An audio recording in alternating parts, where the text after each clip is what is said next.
আমাদের team India অস্ট্রেলিয়াকে চতুর্থ টি-20 ম্যাচে একতরফা 48 রানে হারিয়ে দিল। অসাধারণ দুর্দান্ত বোলিং পারফরম্যান্স করলো আমাদের টিম ইন্ডিয়া এবং অস্ট্রেলিয়ার মতো শক্তিশালী দলকে মাত্র 119 রানই অল আউট করে দিল। ভাই সত্যি অসাধারণ বোলিং পারফরম্যান্স ভারতীয় দলের জন্য। অনেক বড় একটা হাততালি আমার তরফ থেকে ভাই, অসাধারণ আজকে বোলিং পারফরম্যান্স করলো টিম ইন্ডিয়া। যখন 167 রান করেছিল প্রথম ইনিংসে তখন ভেবেছিলাম আমরা কি 15-20 রান মতো ভারতীয় দল মনে হয় শট আছে, 15-20 রান আরও ভারতীয় দলকে করা উচিত ছিল। যেভাবে ভারতীয় দলের ক্ল্যাপস হলো, 121 রানে ভারতের দুটো উইকেট পড়েছিল এবং তারপর 46 রানে 6টা উইকেট ভারতের দল হারিয়েছিল। একের পর এক উইকেট হারানোর জন্য ভারতীয় দল 167 রানই থেমে গিয়েছিল 8 উইকেটে 20 ওভারে।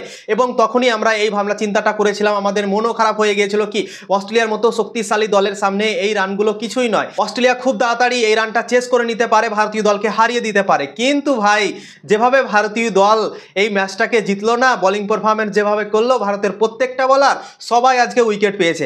আশদীপ সিং, তারপর বরুণ চক্রবর্তী, আকসার প্যাটেল, জাসপ্রীত বুমরা, শিবম দুবে, ওয়াশিংটন সুন্দর তো 8 বলে 3টে উইকেট নিয়ে নিল। ভাই জবরদস্ত বোলিং পারফরম্যান্স করলো আমাদের টিম ইন্ডিয়া আজকে এবং অসাধারণ দুর্দান্তভাবে জয় পেয়ে গেল, দ্বিতীয় জয় পেয়ে গেল এই সিরিজে এবং দুটো ম্যাচ জিতে এখন সিরিজে এগিয়ে গিয়েছে অস্ট্রেলিয়ার থেকে। ভারত দুটো জিতলো, অস্ট্রেলিয়া একটা জিতে আছে এবং একটা টি-20 ম্যাচ এখন বাকি আছে। সেই টি-20 ম্যাচটা যদি ভারত জিতে নেয় তাহলে সিরিজও জিতে যাবে। কিন্তু একটা ব্যাপার, ভারতীয় দল কিন্তু এই সিরিজটা আর হারবে না। হয় অস্ট্রেলিয়া এই সিরিজ ড্র করতে পারবে না তো হারবে। অস্ট্রেলিয়ার কাছে আর কোনো অপশন নেই, জিতার কোনো অপশনই নেই অস্ট্রেলিয়ার কাছে। এখন ভারতীয় দলের কাছে এই সিরিজ জেতার অপশন আছে।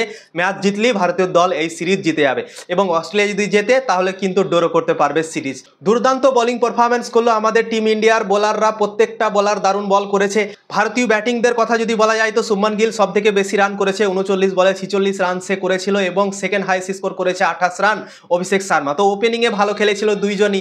তারপর 20 রান করেছে সূর্যকুমার যাদব, তারপর খুব একটা বেশি সবাই করতে পারেনি, ওই 5-10 করে ভারতীয় দল করে নিয়েছে 167 রান এবং তারপর 168 রানের টার্গেট দিয়েছিল অস্ট্রেলিয়াকে এবং সেই রান চেস করতে গিয়ে অস্ট্রেলিয়া মাত্র 119 রানই করতে পারলো, অল আউট হয়ে গেল এবং 48 রানে অনেক বড় মার্জানে অস্ট্রেলিয়া একতরফা ভারতীয় দলের কাছে হেরে গেল চতুর্থ টি-20 ম্যাচ এবং ভারতীয় দল সিরিজে 2-1 এগিয়ে গেল। ভাই তো প্রথম ইনিংসে যখন শুভমান গিল 39 বলে 46 রান করেছিল তখন ভেবেছিলাম কি মনে হয় এই রানটা শুভমান গিল খুবই স্লো করেছে, ঠিক আছে, কিন্তু পিচ অনুযায়ী আমরা বুঝতে পারলাম কি এই পিচটা খুবই কঠিন ছিল এবং তাই জন্যই ভারতের দলের ক্ল্যাপস হয়েছিল।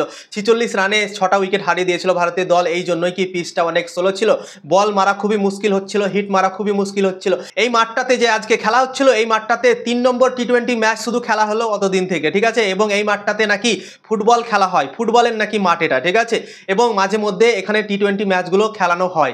তো এই ম্যাচটাকে নিয়ে টোটাল 3টে ম্যাচ নাকি খেলা হলো এই মাঠটাতে, ঠিক আছে, এবং ভারতীয় দল এই মাঠটাতে এক প্রকার দারুণ পারফরম্যান্স করলো। প্রথমে ব্যাটিংয়ে দুর্দান্ত করলো, তারপর বোলিংয়েও জবরদস্ত মানতে হবে ভাই, অসাধারণ বোলিং পারফরম্যান্স এবং ম্যাচ জিতে গেল ভারতীয় দল।